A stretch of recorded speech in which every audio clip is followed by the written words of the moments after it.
நம் ஆண்டவர் இயேசு கிறிஸ்துவின் நாமத்தினால் மகிழ்ச்சியும் சமாதானமும் நம் அனைவரோடும் இருப்பதாக. எசாயா 58:5 முடிய, ஒருவன் தன்னை ஒடுக்கிக் கொள்ளும் நாளையானான் உண்ணா நோன்பின் நாளாக தெரிந்து கொள்வது.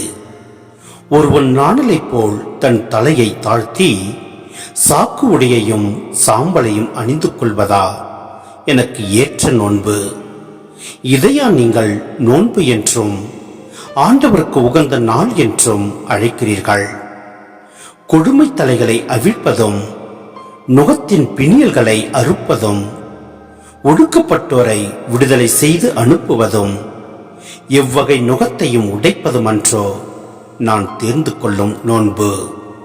பசித்தோருக்கு உங்கள் உணவை பகிர்ந்து கொடுப்பதும் தங்க இடமில்லா வறியோரை உங்கள் இல்லத்திற்கு அழைத்து வருவதும் உடையற்றோரை காணும்போது அவர்களுக்கு உடுக்க கொடுப்பதும் உங்கள் இனத்தாருக்கு உங்களை மறைத்துக் கொள்ளாதிருப்பதுமன்றோ நான் விரும்பும் நோன்பு.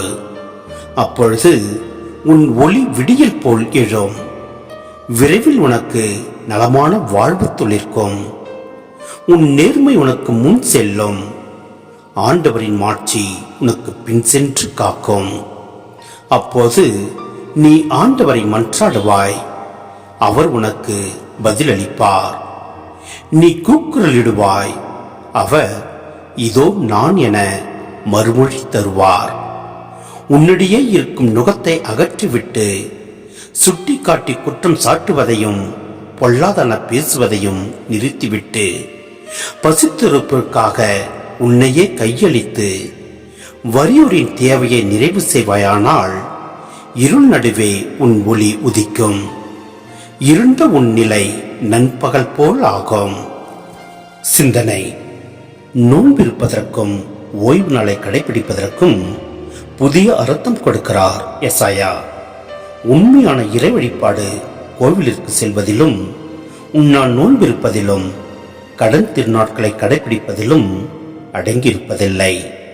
மாறாக ஏழைகள் எளியவர்கள் மீது இரக்கம் காட்டுவதிலும் வலுவற்றவர் ஒடுக்கப்பட்டவர் சமுதாயத்தின் விளிம்புகளில் வாழ்பவர்களுக்கு உதவி புரிதலிலும் அடங்கியுள்ளது.